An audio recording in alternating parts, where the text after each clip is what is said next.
یہ 708 ہجری کی مجلس مبارکہ 19 تاریخ کو پیر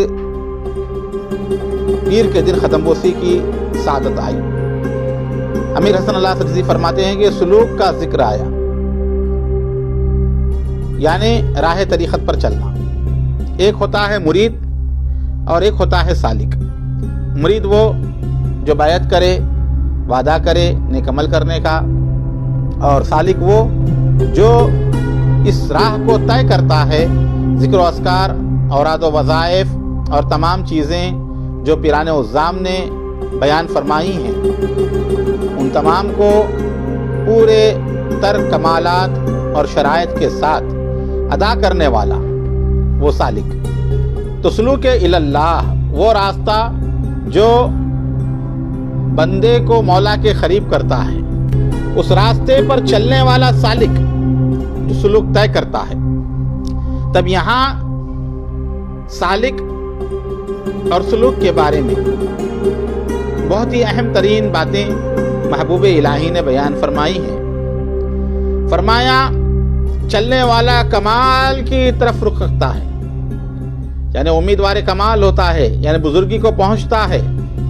جو چلے گا، جو اس راہ میں قدم رکھے گا، فرائض کے علاوہ نوافل اور دیگر ذکر و اذکار، اوراد، وظائف وغیرہ جو بھی وہ پڑھتا ہے، گویا اس نے اپنا چہرہ کمالیت کی طرف کر لیا، یعنی کمال درجہ اس کو حاصل ہونے والا۔ فرمایا چلنے والا کمال کی طرف رخ رکھتا ہے، یعنی سالک جب تک سلوک میں ہے کمالیت کا امیدوار ہے، جب تک کہ وہ دورہ سلوک میں ہے وہ امیدوار کمال ہے۔ اس کے بعد فرمایا کہ سالک ہوتا ہے اور واقف ہوتا ہے اور راجع۔ اب یہاں تین جو ہے چیزیں حضرت محبوب الہی نے بیان فرمائی۔ کیا کیا ہے؟ سالک تو وہ ہے جو راستہ چلتا ہے، یعنی سلوک اللہ طے کرتا ہے، اللہ کی طرف جو ہے وہ بڑھتا رہتا ہے۔ اور واقف وہ ہے کہ جس کو وقفہ پڑتا ہے۔ بندے نے عرض کیا کہ سالک کو بھی وقفہ پڑتا ہے؟ فرمایا ہاں وقفہ پڑتا ہے۔ جب بھی سالک کی طاعت میں کوئی فطور پڑتا ہے، جیسے کہ طاعت میں ذوق نہ رہے، تو اس کے لیے وقفہ ہوتا ہے۔ بعض دفعہ ایسا مرحلہ سالک کو آ جاتا ہے کہ اس کو ذوق و شوق حاصل نہیں ہوتا عبادت میں، اطاعت میں، اور روحانی کیفیت وہ محسوس نہیں کرتا، تو اس کا ذکر کرتے ہوئے فرماتے ہیں کہ طاعت کا ذوق نہ رہے تو اس کے لیے وقفہ ہوتا ہے۔ اگر جلدی ہوشیار ہو جائے اور حق تعالیٰ کی طرف رجوع ہو تو پھر سالک ہو سکتا ہے۔ جب یہ سمجھ جائے کیفیت کو تو پھر جو ہے وہ دوبارہ رجوع ہو۔ ایک مشہور و معروف واقعہ حضرت امام الاولیاء سلطان ابراہیم ادھم بلخی رحمۃ اللہ علیہ سے منسوب، اولیاء اللہ نے جو بیان فرمایا کہ کس طرح ہوتا ہے اور کس طرح سمجھ میں آتا ہے۔ فرماتے ہیں کہ ابراہیم ادھم بلخی رحمۃ اللہ علیہ مکہ مکرمہ میں یا بیت المقدس میں تھے، وہ افطار کے لیے کھجور لینے کے لیے گئے۔ جب وہ کھجور لے رہے تھے اور تھیلی میں ڈال رہے تھے اپنی، نیچے دیکھا کہ کھجور پڑی ہوئی ہے۔ وہ سمجھے کہ وہ کھجور یہ تھیلی میں ڈالتے وقت گر گئی ہے، تو وہ لے لیا اور انہوں نے جو ہے اپنی تھیلی میں ڈال دیا اور افطار کیا اس سے۔ اب وہ کھجور استعمال کرنے کے بعد ان کے اندر وہ ذوق اور وہ کیفیت عبادت میں نہ رہی، حیران رہے، پریشان رہے کئی دن تک۔ پھر آخر میں آتا ہے کہ وہ بیت المقدس گئے اور وہاں پر رات کے وقت انہوں نے قیام کیا، چھپے رہے، تمام دروازے بند کر دیے گئے، اور انہوں نے اپنے آپ کو کسی چیز میں لپیٹ کر چھپا لیا تھا لوگوں کی نظروں سے۔ جب آدھی رات گزری، دیکھا کہ 40 بزرگ مسجد اقصیٰ کے صحن میں آ کر بیٹھے ہوئے، حلقہ بنائے ہوئے ہیں، اور ان کے جو صدر حلقہ تھے، شیخ الحلقہ جو تھے، وہ درمیان میں بیٹھے ہوئے ہیں۔ انہوں نے آواز دی کہ ہم 40 کے علاوہ اور ایک شخص یہاں پر موجود ہے۔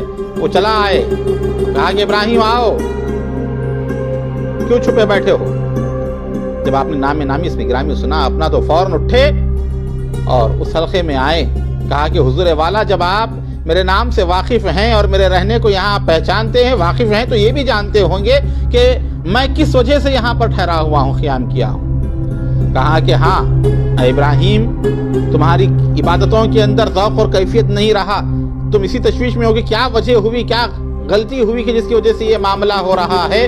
تو سنو، تم نے جو بازار سے کھجوریں خریدی تھیں، وہ جو نیچے گری ہوئی کھجور تھی، وہ تمہاری خریدی ہوئی کھجوروں میں سے نہیں گری تھی، وہ دکاندار کی تھی۔ تم نے یہ سمجھا کہ یہ میرے کھجوروں میں سے گر گئی ہیں، تو تم نے اٹھا کر اس کو تھیلی میں ڈال دیا اور اسی سے افطار کیا، اور یہ اسی کھجور کی وجہ سے تمہاری کیفیتیں تمام ختم ہو گئی۔ اللہ اکبر! اب اندازہ لگائیں کہ کتنا بڑا اثر ہوتا ہے ایک لقمہ بھی حرام کا اگر چلی جائے، اور روحانیت میں کتنا اثر پڑتا ہے اس کا۔ پھر آپ نے اسی وقت توبہ کی، اللہ کی طرف رجوع ہوئے، اللہ نے کرم فرمایا۔ تب یہاں پر وقفہ جو پڑتا ہے کہ ذوق عبادت باقی نہیں رہتا، محبوب الہی فرماتے ہیں کہ سالک ہوشیار ہو جائے اور حق تعالیٰ کی طرف رجوع ہو جائے تو پھر سالک ہو سکتا ہے، اور اگر خدا کی پناہ اسی حال میں جمع رہا، یعنی وقفے ہی میں رہا، وہ کیفیتیں ختم ہو گئی، تو اس کا خطرہ ہے کہ وہ راجع ہو جائے۔ اس کے بعد اس راہ کی لغزشوں کی 7 قسمیں بیان فرمائی، 7 اقسام راہ سلوک کی۔ فرمایا اعراض، حجاب، تفاصل، صلب، مزید، صلب قدیم، تسلی، عداوت۔ ان قسموں کی تمثیل اور تفصیل میں فرمایا کہ جیسے 2 دوست ہوں، عاشق اور معشوق ایک دوسرے کی محبت میں ڈوبے ہوئے ہوں، اس درمیان اگر عاشق سے کوئی حرکت یا کام یا بات یا فعل ایسا ہو جائے جو اس کے دوست کی پسند کا نہ ہو، تو وہ دوست اس سے اعراض کرتا ہے، یہ پہلی کیفیت، یعنی منہ موڑ لیتا ہے۔ بس عاشق پر واجب ہے کہ اسی وقت استغفار میں مشغول ہو جائے اور معذرت چاہے، اور یقیناً اس کا دوست اس سے راضی ہو جائے گا۔ تو کوئی ایسی بات ہو جائے تو فوراً رجوع ہو جائے، استغفار کر لے، اور یقیناً اس کا دوست اس سے راضی ہوگا۔ تھوڑی سی بے توجہی جو ہوئی تو جاتی رہتی ہے، اور اگر وہ محبت کرنے والا اس خطا پر اصرار کرے، جم جائے، اسی پر ٹھہرا رہے اس خطا پر، اور عذر پیش نہیں کرے، استغفار نہیں کرے، رجوع نہ ہو، عذر پیش نہ کرے، تو وہ اعراض حجاب تک پہنچ جاتا ہے، حجاب آ جاتا ہے عاشق و معشوق کے درمیان۔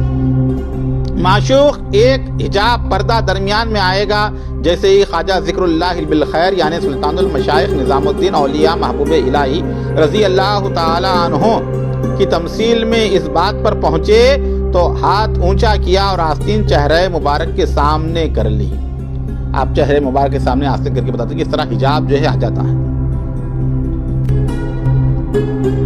اور فرمایا مثلا اس طرح کا حجاب محب اور محبوب کے درمیان ہو جائے، پس محب عاشق پر واجب ہوگا کہ معذرت کی کوشش میں رہے اور توبہ کرے، اور اس معاملے میں سستی کرے تو وہ حجاب تفاصل میں تبدیل ہو جائے گا، بدل جائے گا۔ کیا ہوگا؟ یہ کہ وہ دوست سے جدائی اختیار کر لے۔ پس شروع میں اعراض سے زیادہ نہیں تھا، چونکہ معافی نہیں چاہی، حجاب ہو گیا، اور جب اس ناپسندگی پر اڑا رہا تو تفاصل ہو گیا، دوری ہو گئی، فاصلہ آ گیا۔ اگر اس کے بعد بھی دوست معافی نہ مانگے تو صلب مزید واقع ہوگا، یعنی اس کے اوراد و طاعت و عبادت کے ذوق میں جو بڑھت تھی وہ واپس لے لی جائے گی، وہ تمام چیزیں جو اس کی عبادات اور ذکر و اذکار میں تھی وہ واپس لے لی جاتی ہیں۔ بس اگر اس پر بھی عذر نہ کرے اور اس پر ہٹ دھرمی پر جمع رہے تو صلب قدیم ہوگا کہ وہ طاعت اور راحت جو مزید بڑھوتری سے پہلے میسر تھی وہ بھی چھین لی جائے گی۔ بس اگر یہاں بھی توبہ میں کسر رہ جائے تو اس کے بعد تسلی ہوگی۔ تسلی کسے کہتے ہیں؟ یہ سوال، یعنی اس کے دوست کا دل اس کی جدائی پر مطمئن ہو جاتا ہے۔ بس اگر پھر بھی توبہ میں سستی ہو تو عداوت پیدا ہو جاتی ہے، اور جو محبت جو تھی عداوت میں بدل جاتی ہے، نعوذ باللہ منہا۔ تو اس طرح کے معاملے اور مرحلے جو ہے یہ ارباب سلوک کے ساتھ جو ہے ہوتے ہیں۔ تو ان کی تمام اقسام جو ہے محبوب الہی نے بیان فرمائی، کس طرح بندہ محبوب بنتا ہے، اور پھر اگر وہ اپنی خطاؤں پر ہٹ دھرمی کرے، ضد کرے اور ڈٹا رہے تو کس طرح وہ حجاب میں آتا ہے، محجوب ہوتا ہے، اور پھر اس کے بعد جو ہے اس کو توفیق چھین لی جاتی ہے، اور یہاں تک کہ جو ہے معاذ اللہ عداوت تک کا جو ہے اندیشہ اس میں پیدا ہو جاتا ہے۔